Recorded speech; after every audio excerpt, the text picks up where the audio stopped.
Assalamualaikum warahmatullahi wabarakatuh. Innal hamdalillah nahmaduhu wa nasta'inuhu wa nastaghfiruh wa na'udzu billahi min shururi anfusina wa min sayyiati a'malina may yahdihillahu fala mudilla lahu wa may yudlilhu fala hadiya lahu. Asyhadu an la ilaha illallah wahdahu la syarika lah wa asyhadu anna Muhammadan abduhu wa rasuluhu la nabiyya wa rasula ba'dah.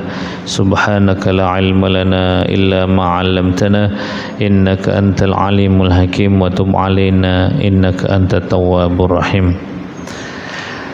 Alhamdulillah, Bapak Ibu jamaah Masjid Babus Salam yang dirahmati oleh Allah. Alhamdulillah dalu niki kula njenengan sedaya saged melanjutkan ngaos sareng-sareng nggih. Niat ten manah kula panjenengan masing-masing niat ingsun toleh ilmu karena Allah. Bismillahirrahmanirrahim. Qala al-muallif rahimahullahu ta'ala wa nafa'ana bihi wa bi'ulumihi wa amadana bi asrarihi wa 'ada 'alaina min barakatihi fid dharain amin. Wal haditsus tsani ajazani bihi al-allama as-sayyid Ahmad al-Mursafi al-Misri ba'da an ajazani bihi as-sayyid Abdul Wahhab bin Ahmad Farhatus Syafi'i an masyayikhi musalsalan bil awwaliyah ila Abdullah bin Amr bin As anin Nabi sallallahu alaihi wasallam. Ini muqaddimah yang kemarin sudah saya sampaikan terkait dengan muqaddimah yang beliau nukil dari hadis Nabi Sallallahu Alaihi Wasallam di kitab Nasoihul Ibad. Hadis yang kedua ini riwayatnya saking sahabat Abdullah bin Amr bin As. Nabi Sallallahu Alaihi Wasallam dawuh, Ar-rahimun yarhamuhumur rahmanu tabaraka wa ta'ala. Irhamu man fil ardi yarhamkum man fis sama. Tiang-tiang sing purun dados tiang sing pengasih, orang yang mau menjadi orang yang memiliki kasih sayang. Sampeyan niku nek dados tiang nek saged tiang dadoso tiang sing welas kali lintune. Kalau kita bisa menjadi orang yang welas, maka yarhamhumur rahman, maka Allah zat yang maha rahman juga akan welas kepada kita. Ten manah kula panjenengan iki lho, nek saged ayo padha-padha dididik, padha-padha kita belajar bersama-sama dadi wong sing duwe welas asih nang wong liya. Irhamu man fil ardi yarhamkum man fis sama. Welasana sapa wae sing wonten ing donya niki. Apapun yang ada di bumi ini, kalau bisa kita beri kasih sayang. Kalau kita bisa memberi kasih sayang kepada penduduk bumi, yarhamkum man fis sama, maka kita juga akan dikasih sayangi oleh penduduk langit. Penduduk langit. Wal makna ar-rahimun liman fil ardi min adamiyyin wa hayawanin. Maksudnya welas asih siapapun yang ada di muka bumi ini, baik itu anak Adam maupun hayawan. Jadi kita itu diperintah oleh Allah melalui Kanjeng Nabi, nek isok kula jenengan iki welas asih kepada seluruh penduduk bumi, bukan hanya yang dari jenis manusia, tapi hewan pun kita juga harus punya welas asih, harus punya kasih sayang. Bahkan ketika kita nyembelih hewan kurban nih loh, sampean nyembelih ayam, nyembelih kambing itu kita disyariatkan untuk menggunakan pisau yang tajam, gitu. Agar supaya apa? Agar supaya kita itu tidak menyakiti hewan yang kita sembelih. Nek sampean nganggo pisau sing tumpul, akhirnya menyakiti, itu justru bisa menjadi haram, ya, bisa menjadi. Makanya niki loh syariat Islam itu, kita itu kepada manusia harus welas asih, kepada hewan juga harus welas asih.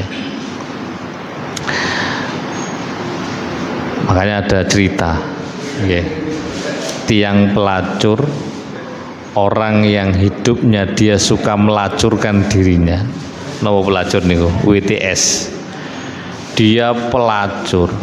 Kelakuannya itu bertentangan dengan syariat Allah, tapi dia akhirnya mendapatkan maghfirah dari Allah. Sebab apa? Sebab dia suatu saat melihat seekor anjing yang sedang kehausan, lalu kemudian dia dengan welas asihnya di dalam dirinya ngesakno delok asu sing napa niku katisen. Melihat anjing yang kehausan itu, akhirnya dia turun ke dalam sumur, mengambil dengan sepatunya dan akhirnya diminumkan kepada anjing itu, dan itulah yang menyebabkan pelacur itu mendapatkan ampunan dari Allah Subhanahu wa taala. Sebaliknya ada riwayat yang mengatakan bahwa ada seorang perempuan yang ahli ibadah, salate mempeng, dia tahajudnya mempeng, maca Qur'ane mempeng, qiyamul lail tidak pernah ketinggalan, tapi dia disiksa oleh Allah min ahlin nar karena sebab dia memiliki kucing dan dia tidak mau memberikan makan kepada kucing tersebut. Tuh, hati-hati, karena jenengan kula niki nek nggadahi hewan peliharaan atau kita melihat hewan wis sakno koyok ngono iku ojo dijarno. Nah, kalau bisa di hati kita itu punya rahmah, punya kasih sayang, ngesakno mosok ono kucing sing wis kelaparan begitu terus kita tambah disadui, tambah diusir, tambah disiram air panas, tambah disiram air keras. Naudzubillah min dzalik. Hati, kelakuan ngono iku iso nyebabno kula jenengan mendapatkan murka dari Allah Subhanahu wa taala. Karena dalam hadis dikatakan rahmat Allah itu mendahului murkanya. Kalau kita punya rahmah, kita punya kasih sayang kepada makhluk Allah yang ada di muka bumi ini, maka kita akan mendapatkan rahmat dari Allah Subhanahu wa taala. Kira-kira kula jenengan niku pengen seneng pundi? Entuk rahmate Gusti Allah apa entuk murkai Gusti Allah? Ya mesti ini pengen dapat rahmatnya Allah, nggih. Makanya di hati kita itu harus punya welas asih, welas asih. Kayak di sini diceritakan Imam Al-Ghazali itu orang yang sangat luar biasa. Beliau ini adalah pengarang kitab. Beliau di dalam Islam memiliki julukan sebagai Hujjatul Islam. Hujjatul Islam. Hujjatul Islam. Jadi wong sing sangat memiliki hujjah. Apa hujjah itu? Orang yang pendebat di dalam Islam. Nek wong ngejak debat tentang Islam, Imam Ghazali itu sing paling baik. Dia karangan kitabnya Ihya Ulumuddin itu tebele sak meter. Ihya Ulumuddin, Bidayatul Hidayah, karangannya banyak beliau. Lah, suatu saat ini dalam riwayat ini diceritakan Imam Ghazali ini, beliau ada seorang yang mimpi ketemu dengan Imam Al-Ghazali. Orang yang mimpi ketemu Imam Al-Ghazali. Lalu kemudian orang itu bertanya kepada Imam Al-Ghazali, "Ma fa'alallahu bik?" Apa yang Allah perbuat untukmu? Apa yang Allah lakukan untukmu? Sampeyan iki kan wong hebat, wong ngalim, karangan kitabnya sampeyan kuatah. Sampeyan ahli zuhud, ahli tasawuf, ahli fikih, ahli sembarang kalir. Apa yang Allah perbuat untukmu? faqala auqafani baina yadayhi wa qala li bima qadimta alayya fasirtu adhkuru a'mali faqala lam aqbalha wa innama qabiltu minka dhata yawmin nazalat dhubabatun ala midadi qalamika litashroba minhu wa anta taktub. Ketika ditanya, Imam Ghazali ditanya sama Allah, hei Ghazali, apa yang kamu sodorkan untuk saya? Lalu kemudian Imam Al-Ghazali mengatakan, saya sudah melakukan ini Gusti, saya sudah qiyamul lail, saya sudah ngarang kitab niki disebutkan semuanya. Apa kata Allah? Faqala lam aqbalha. Itu semuanya tidak saya terima. Masya Allah. Sampai ini ngono ya Allah. Ngamal sing samono kae iku lam aqbalha. Walakin wa innama qabiltu minka dzata yamin. Tapi aku iso nerima iku karena sebab. Jadi amal sing wae iku tak terima sebab satu. Suatu saat beliau ngarang kitab. Di beliau itu kalau ngarang kitab itu sampai tengah malam gak tidur. Lah waktu beliau ngarang itu, dulu pulpennya itu kan main tutul begini. Dulu pulpennya kan enggak kayak sekarang main tutul. Lah waktu beliau mau nutul begini, tiba-tiba ada dzubabah, ada lalat yang hinggap di tintanya, mensinya Imam Al-Ghazali. Lah melihat lalat itu kok kayaknya dia sedang kelaparan, dia sedang kehausan, beliau membiarkan lalat itu menyelesaikan hajatnya untuk minum di tinta. Itulah yang membuat sebab Imam Ghazali amalnya yang semuanya itu diterima oleh Allah Subhanahu wa taala. Amal sepele menurut kita, tapi justru itu besar di sisi Allah Subhanahu wa taala. Hanya kita jangan meremehkan amal kecil. Boleh jadi amal kecil itulah yang membuat kita mendapatkan rahmat Allah Subhanahu wa taala. Cerita lain Imam sahabat Umar ibnul Khattab. Dengan sahabat Umar itu sahabat mulia Nabi. Beliau bahkan makamnya berada di sisinya Nabi Shallallahu Alaihi Wasallam. Nabi Muhammad, sahabat Abu Bakar, sahabat Umar. Lah, ketika sahabat Umar meninggal dunia, itu sahabat Umar ini ada seseorang yang mimpi ketemu sahabat Umar. Dalam mimpinya itu orang tersebut tanya kepada sahabat Umar, "Ma fa'alallahu bik?" Hei Umar, engkau menjadi orang yang luar biasa itu, apa yang telah Allah berikan kepadamu? Kata sahabat Umar, alhamdulillah Allah mengampuni dosa-dosa saya. Allah menerima kebaikan-kebaikan saya. Karena sebab apa? Apakah karena sebab keadilanmu? Sahabat Umar orang yang adil, tidak pandang bulu. Anaknya salah, anaknya dihukum, tidak peduli. Siapapun salah dihukum. Atau karena kezuhudanmu, orangnya zuhud, tidak khutbut dunia. Orangnya beliau Amirul Mukminin, beliau pemimpinnya, presidennya orang Islam saat itu, tapi beliau tinggal di sebuah tempat yang saat itu ada orang dari Mesir datang mencari Amirul Mukminin sedang tidur-tiduran di bawah pohon. Ditanya, Amirul Mukminin mana? Umar bin Khattab mana? Ya aku iki Umar bin Khattab. Lesehan nang nisor wit-witan ngoten. Zuhudnya luar biasa. Apakah karena sebab itu? Atau karena sebab keadilanmu, kezuhudanmu, atau sebab kedermawananmu? Beliau ini kalau sedekah luar biasa. Kalau sahabat Abu Bakar seluruh hartanya, kalau beliau separuh hartanya.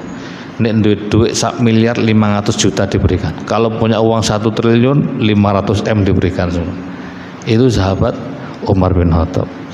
Apakah karena sebab itu? Kata Sayyidina Umar, bukan itu yang membuat saya diampuni oleh Allah Subhanahu wa taala. Terus karena apa?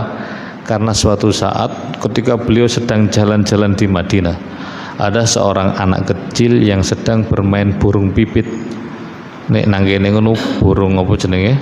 Sing cilik didol nang gone pinggir dalan ya. Burung emprit. Ketulinan bisa nek cilik kan dicabuti anune.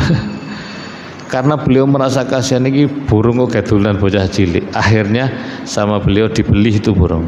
Jong tak tukune jong, dibelikan.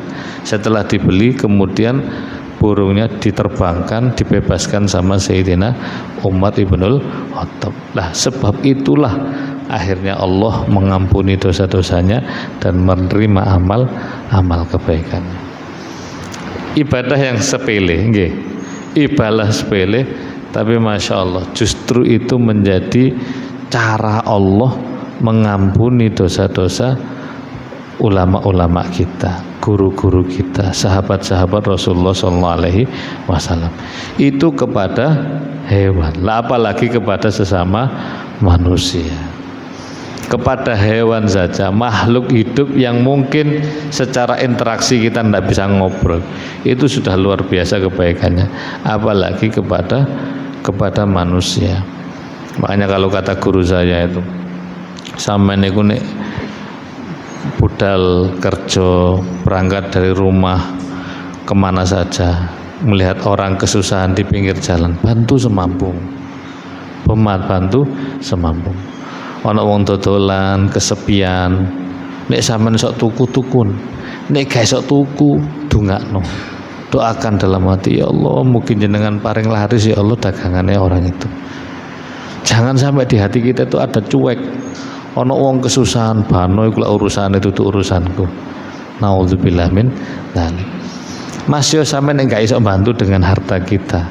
Kalau kita enggak bisa bantu dengan kemampuan kita, bantu dengan doa. Jangan sampai di hati kita itu ada rasa tidak peduli kepada kesusahan orang lain. Siapapun ya, termasuk saat ini saudara-saudara kita di Palestina, nggih. Panjenengan sedaya insyaallah sudah tahu kondisi mereka. Kondisi mereka saat ini itu sama seperti kondisi Indonesia berapa tahun? 79 atau 80 tahun ya? Ya 79 tahun yang lalu, 80 tahun yang lalu, atau ratusan tahun yang lalu, saat Indonesia dijajah oleh Belanda, oleh Jepang dan lain sebagainya. Itu dulu yang dirasakan oleh mbah-mbah kita. Nah, saat ini saudara kita di Palestina seperti itu. Mereka memperjuangkan kemerdekaannya, mereka memperjuangkan wilayahnya, sampai mereka rela untuk kekurangan segala-galanya. Mereka berkorban harta, berkorban jiwa dan lain sebagainya. Kalau kita bisa bantu dengan harta kita, bantu dengan harta. Kalau nggak bisa bantu dengan harta kita, minimal bantu dengan doa. Saben sholat usahakan doakan mereka. Kalau nggak bisa setiap sholat, ya setiap hari sekali. Nek gak esok sehari sekali, ya setiap Jumat lah ditungakno. Ya. Allahumma ansur ikhwanana fi Palestina. Ya Allah, tolong saudara-saudara saya yang ada di Palestina. Tolong Gusti, bantu mereka Gusti. Itu. Alhamdulillah, insyaallah khotib-khotib kita biasanya kalau dalam doa mesti menyelipkan itu biasanya, ya. Penting di hati mereka, di hati kita harus ada kepedulian itu. Jangan sampai kita melihat saudara kita yang seperti itu kita ndak mau tahu. Ya wis iku urusane dhewe, saleh dhewe kok nantang. Aja ngono nggih. Itu saudara muslim kita. Jadi kita harus punya kepedulian kepada mereka. Pun. Jadi harus ada di dalam diri kita itu, kita punya welas asih kepada sesama, ya. Fataraktal kitabah hatta akhadta hadzuha rahmatan biha. Summa qala ta'ala umdu bi 'abdi ilal jannah. Ini masih ceritanya Imam Ghazali itu. Karena ada lalat yang sedang menghinggap, kemudian beliau ninggal, tidak mau nulis dulu sampai dia lalat itu kemudian dia menyelesaikan hajatnya. Lalu kemudian Allah mengatakan kepada malaikat, sudah bawa hambaku ini kepada surga. Wa fi qouli sallallahu alaihi wasallam yarhamkum riwayatani al-jazmu ala annahu jawabul amri wa raf'u ala annahu jumlatun du'aiyatun wa huwa aula li anna du'aahu ghairu mardud. Di dalam riwayat ini ada dua. Ada yang mengatakan ar-rahimun yarhamuhumur rahman irhamu man fil ardi yarhamkum man fis sama. Yarhamkum sebagai jawabul amri. Ya, kalau kamu mau merahmati orang yang ada di muka bumi ini, maka kamu akan mendapatkan rahmat dari penduduk langit. Itu yang pertama. Riwayat yang kedua, irhamu man fil ardi yarhamukum, pakai mu. Yarhamukum man fis sama. Itu menunjukkan bahwa jumlah itu adalah jumlah doaiyah, doa Nabi. Nek sampean gelem merahmati orang-orang yang ada di muka bumi ini, maka jenengan ditungakno Kanjeng Nabi. Mugi-mugi kula jenengan iki mendapatkan kasih sayang dari penduduk langit. Kira-kira penduduk bumi sama penduduk langit banyak mana? Banyak mana, Pak? Penduduk langit sama penduduk bumi banyak mana? Banyak penduduk langit, Pak. Penduduk bumi ini terbatas karena waktunya terbatas gitu. Ono masae. Pol-polan paling 5 miliar, 7 miliar sampai triliunan mboten ngantos. Karena kita hidup paling 60, 70, 80, 100 sudah meninggal dunia. Penduduk langit pirang-pirang. Makanya kalau kita mau kasih sayang sama penduduk bumi, yang mendoakan kita itu penduduk langit semua. Ya, penduduk langit. Percaya tak mboten jenengan? Percaya tak mboten? Ya kudu percaya iki hadise Kanjeng Nabi. Hadise Kanjeng Nabi. Insyaallah mudah-mudahan kita mendapatkan kasih sayang Allah Subhanahu wa taala. Kula diceriosi guru kula niki tentang Habib Habib Alwi Pak Akil yang meninggal syahid beberapa tahun yang lalu, yang biasanya di Holy bulan Muharram akhir itu loh. Kenal jenengan? Pernah dengar Habib Alwi Pak Akil? Pernah dengar yang asyahid itu? Pernah tahu jenengan? Nah, itu luar biasa. Saya diceritai santrinya, muridnya beliau itu cerita sama saya. Masya Allah, beliau ini insya Allah ya, waliyun min awliyaillahi ta'ala. Beliau ini kasih sayangnya kepada orang lain itu luar biasa. Kata muridnya cerita sama saya itu.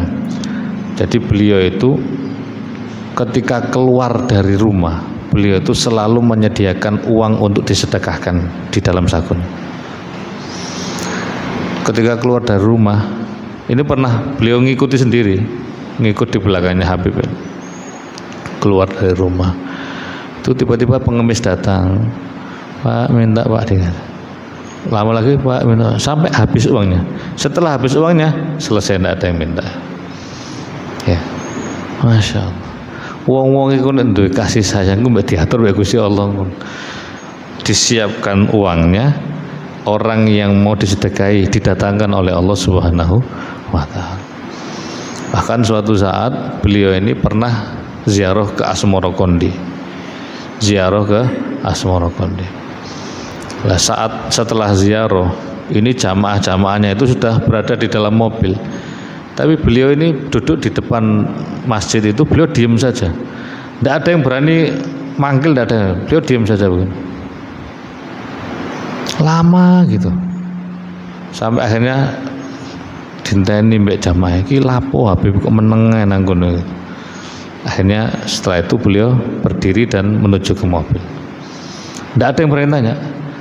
Akhirnya muridnya ini tanya, Beb, jenengan nopo kok ngajengi masjid kok dangu niku nopo Beb? Kata beliau, aku mau iku lungguh nang kono, moro-moro ana nyamuk hinggap di hidung saja. Nyamuk, Mak. Nah, aku kate ngatek kok khawatir nyamuke miber, tak jarno ae sampai nyamuk itu puas dengan apa yang dia hajatkan. Setelah dia puas, akhirnya saya berdiri. Masya Allah. Iku nek waline Gusti Allah yang ngoten. Sampeyan kira-kira dicokot nyamuk ngatos ngoten. Wis kesopan ajar. Ya, skenarionya Gusti Allah. Ya, skenarionya Gusti Allah. Ingin menjadikan beliau menjadi syahid. Apa yang terjadi di malam itu sebelum beliau meninggal? Ini saya diceritai oleh orang-orang yang menjadi saksi. Beliau didatangi tamu dari luar kota. Ketika datang ke rumahnya, lalu kemudian beliau ini pengen keluar membelikan sesuatu untuk tamunya. Lho kok dilalanan jopo ketemu preman yang sedang mabuk, akhirnya dipukuli luar biasa, ya, dipukuli luar biasa sampai babak belur. Sudah selesai, lalu kemudian ada yang tahu, akhirnya ini preman-preman ini kabur. Ini beliau ini ditolong. Beliau mengatakan Jarno ndak sana, sekasa digerami. Beliau pulang ke rumah kayak orang biasa, gak menandakan beliau sedang sakit atau apa. Ya, ketemu. Akhirnya karena beliau tidak kuat, beliau ternyata setelah itu karena sakitnya luar biasa, beliau dibawa ke rumah sakit. Ya. Sebelum beliau meninggal, beliau ngomong sama uminya begini, "Mi, jenengan ridho tombotan kali kula." Ya, ibunya nangis, "Aku ridho jonger." Langsung meninggal dunia. Masya Allah. Meninggal dalam keadaan diridhoi orang tua, meninggal dalam keadaan syahid fisabilillah, karena beliau dianiaya oleh orang-orang. Itulah caranya Allah. Kalau Allah ingin menjadikan kita menjadi seorang yang syahid, ya. Makanya Bapak Ibu jamaah sekalian latihan nggih, kula nggih dereng saged, makom kula dereng saged kados ngono, tapi nggih latihan belajar, kita itu punya hati yang welas asih nang wong liya. Makanya ketika meninggalnya beliau luar biasa. Bahkan pedagang-pedagang ini yang cerita murid-muridnya, ada pedagang di sekitar sana itu ketika zairin, orang-orang ziarah makan singgah di warung itu mengatakan, beliau mengatakan kepada zairin, monggo makan, setelah makan tidak boleh bayar. Enggak, jangan. Loh, napa boleh langsung bayar? Saya bisa seperti ini, bisa jualan seperti ini karena dulu yang support saya adalah Habibnya. Beliau yang dulu mendanai saya mengembangkan usaha saya karena beliau. Saya tidak bisa hormat apa-apa kecuali saya hormat wafatnya beliau. Jadi yang menjadi saksi luar biasa. Baik Bapak Ibu jamaah sekalian yang dirahmati oleh Allah, kisah-kisah ini semoga menginspirasi kita semuanya agar supaya kita ini punya kasih sayang yang luar biasa kepada sesama makhluk, baik kepada manusia maupun kepada hewan, ya.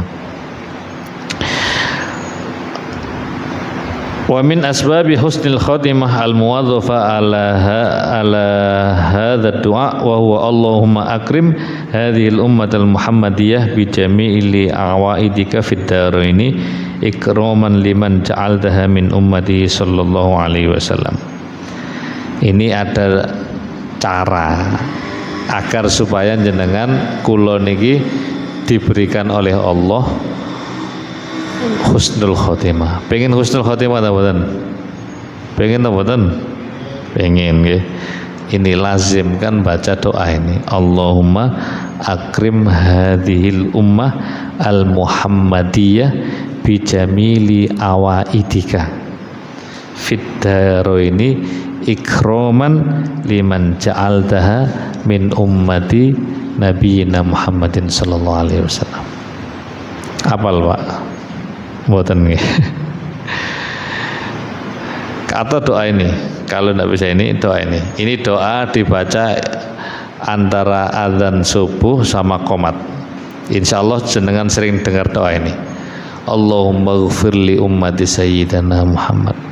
Allahumma arham ummata sayyidina Muhammad. Allahumma afi ummata sayyidina Muhammad. Allahumma astur ummata sayyidina Muhammad. Allahumma jebur ummata sayyidina Muhammad. Ya Allah, ampuni umat Kanjeng Nabi Muhammad. Ya Allah sayangi umat Kanjeng Nabi. Ya Allah tutup aibnya umat Sayyidina Muhammad. Ya Allah berikan kesehatan, keselamatan umat Sayyidina Muhammad. Allahumma aslih umat Sayyidina. Ya Allah berikan perbaiki urusannya umat Sayyidina Muhammad sallallahu alaihi wasallam. Ini doa kita diminta oleh Kanjeng Nabi, diajarkan Kanjeng Nabi, kita berdoa untuk orang lain, mendoakan orang lain dari umatnya Kanjeng Nabi Muhammad sallallahu alaihi wasallam. Salah satu keutamaan kalau kita mau berdoa untuk orang lain, jadi Sayyidah Fatimah itu beliau kalau doa tidak pernah doa untuk diri sendiri. Kalau doa itu selalu mendoakan orang lain. Ya Allah berikan kebahagiaan untuk filan ini, ya Allah berikan ini, ya Allah. Tidak pernah doa untuk diri sendiri. Ditanya sama sahabat, ya Fatimah, kenapa jenengan kalau doa itu tidak pernah doa untuk diri sendiri? Kata beliau mengatakan, ini yang diajarkan ayahku Nabi Muhammad sallallahu alaihi wasallam. Jenengan kalau mendoakan orang lain, maka Allah akan kirim malaikat mendoakan yang sama seperti yang kita doakan untuk orang itu. Kira-kira doanya jenengan sama doanya malaikat mustajabah mana?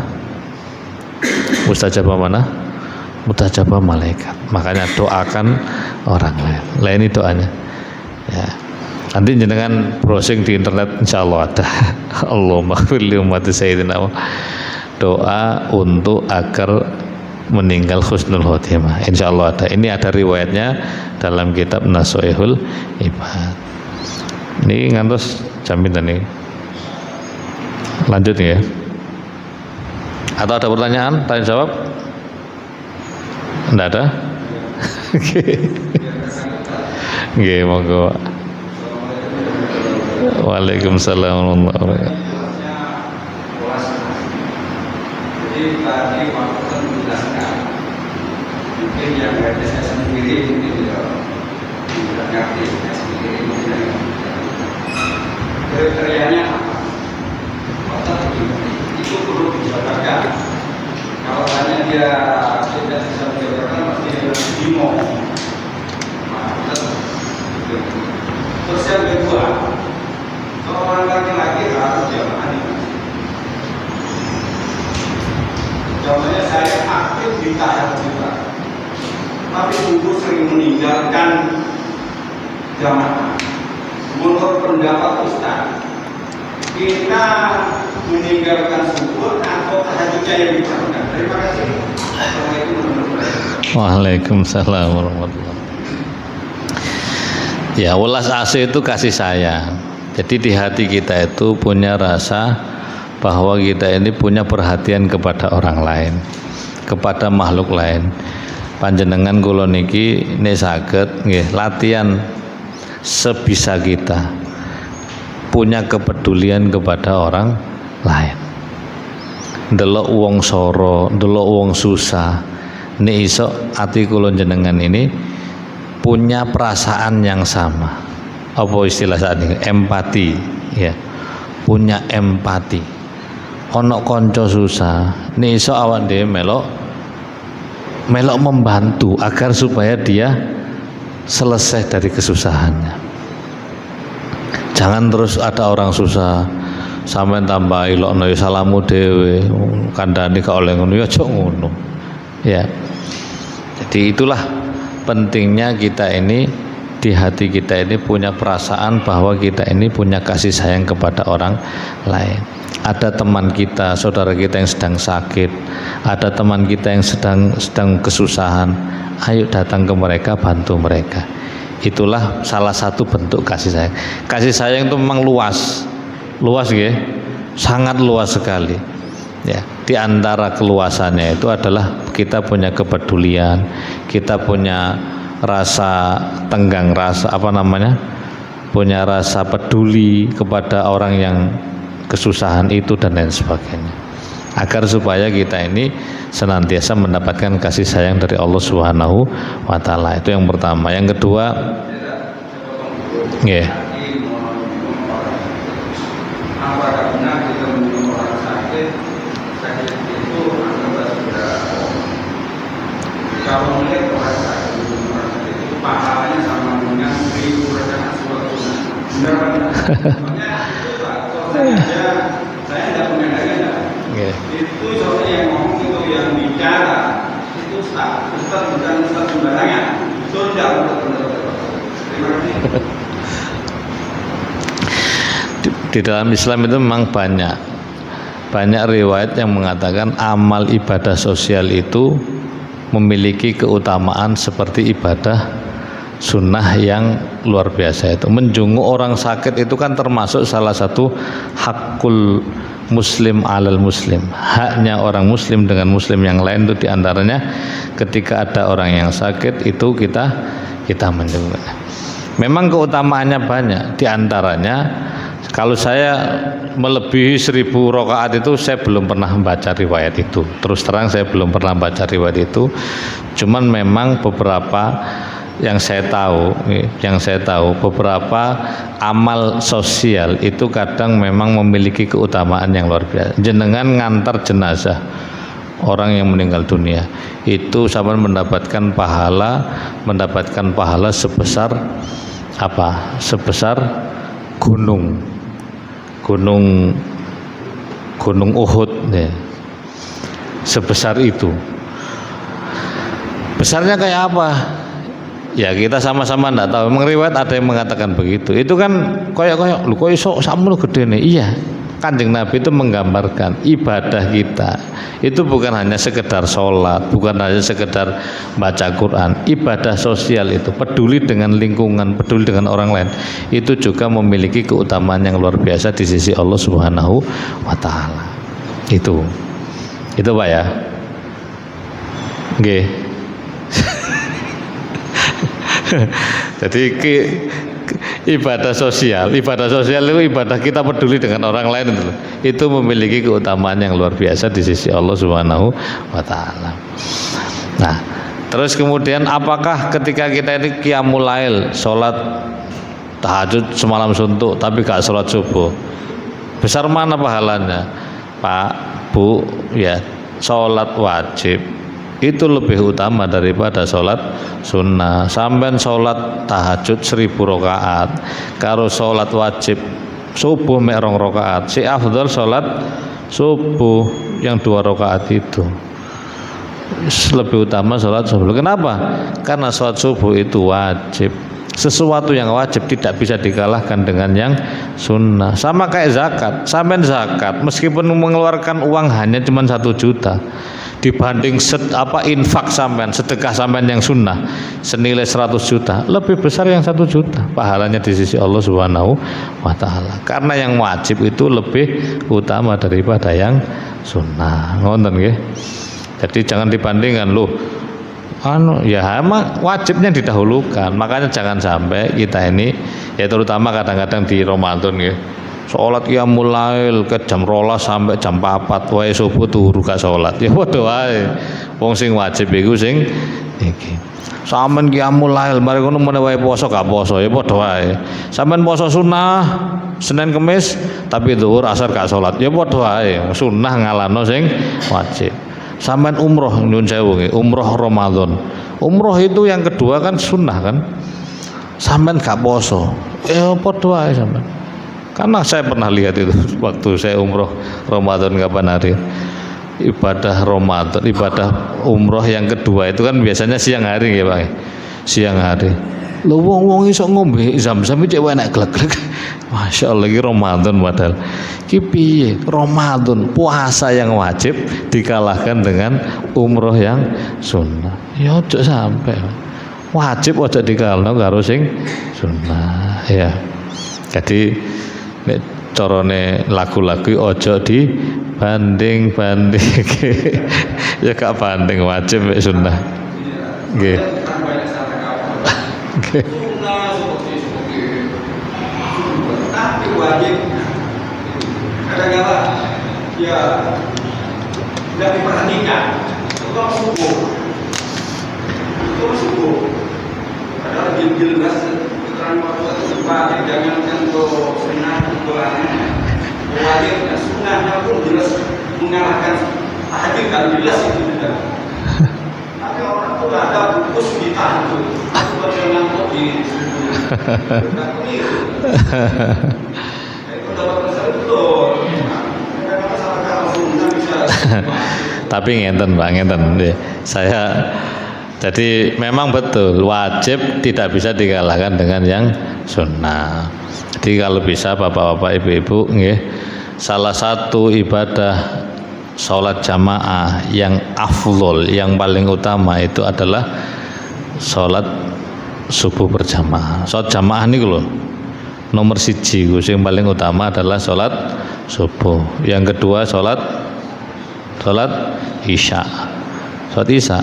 Makanya Nabi mengatakan, andaikan tidak memberatkan umatku, dua sholat ini saya wajibkan untuk sholat berjamaah, meskipun dia sambil merangkak. Dan ibadah sholat dua ini biasanya dihindari oleh orang-orang yang munafik. Ya. Sholat subuh sama sholat isya. Ini nek saged, nggih nek saged nek mboten utur. Lah setelah itu sholat zuhur, sholat asar, sholat maghrib bahkan setahu saya, semenurut saya riwayatnya itu maghrib itu berada di level yang paling bawah maghrib. Ya, tapi ada yang mengatakan enggak ya, karena bainal maghrib wal isya itu mustajabatud doa. Jadi malam ini antar maghrib dan isya itu mustajabatud doa. Makanya kadang Nabi mengatakan bainal isya'ain, dua isya maghrib sama isya ini adalah ibadah yang luar biasa. Panjenengan itu ada amal ibadah yang luar biasa yang bisa kita lakukan di ba'dal maghrib ngeten iki. Apa? Salat sunnah 6 rakaat. Jenengan nek saged monten maghrib niku salat sunnah 6 rakaat. Dawuh Kanjeng Nabi, salat 6 rakaat ba'dal maghrib itu ta'dilu isnata asyra sanah. Koyok sampean salat 12 tahun. Salat 6 rakaat ba'dal maghrib. Jadi nek saged lho, nggih nek saged nek mboten utur maghrib. Nek ba'dal isya nek saged salat sunnah 4 rakaat. Dawuh Nabi, salat sunnah 4 rakaat ba'dal isya itu sama kayak jenengan salat di malam Lailatul Qadar. Dadi riwayat niku kathah Pak, wis ora kathah. Sing penting jenengan niku wis niat ibadah lillahi taala ngoten mawon. Dan satu, ndak usah menilai orang lain. Ndak usah menilai orang lain. Karena kalau kita menilai orang lain, itu kita tidak tahu. Mungkin orang itu tidak melaksanakan ibadah di sini, tapi dia melaksanakan ibadah di tempat lain. Boleh jadi dia tidak sholat jamaah di sini, tapi dia jamaah di tempat lain. Kita tidak punya hak untuk menilai orang lain. Yang bisa kita lakukan adalah nilai diri kita sendiri. Makanya dawuh Sayyidina Umar, hasibu anfusakum, hitungan awakmu dhewe, ojo ngitung wong liya. Karena kita tidak tahu orang lain seperti apa. Sampai ngitung wong liya, iku ngene, ternyata diri kita sendiri yang banyak cacatnya. Naudzubillah min. Jadi kita itu diperintah untuk menilai diri kita sendiri, jangan menilai orang lain. Itu penting, karena jangan sampai itu menjadi kebiasaan yang akhirnya membuat konflik interest antar sesama jamaah itu. Nggih. Jadi tidak usah kalau memang pun bisa nggih. Kalau memang pas ada udzur nggih monggo ndak apa-apa. Wonten mawon ingkang saged kula sampaikan, kurang lebihnya mohon maaf ya, saya banyak salahnya. Kalau banyak salah dari saya mohon maaf yang sebesar-besarnya. Hadanallahu wa yakum. Kita tutup dengan doa bersama-sama. Bismillahirrahmanirrahim. Allahumma inni astaudiuka ma 'allamtanihi fardudhu ilayya inda hajati ilaihi wala tunsinihi ya rabbal alamin. Subhanakallahumma bihamdika asyhadu an la ilaha illa anta astaghfiruka wa atubu ilaik. Assalamualaikum warahmatullahi wabarakatuh.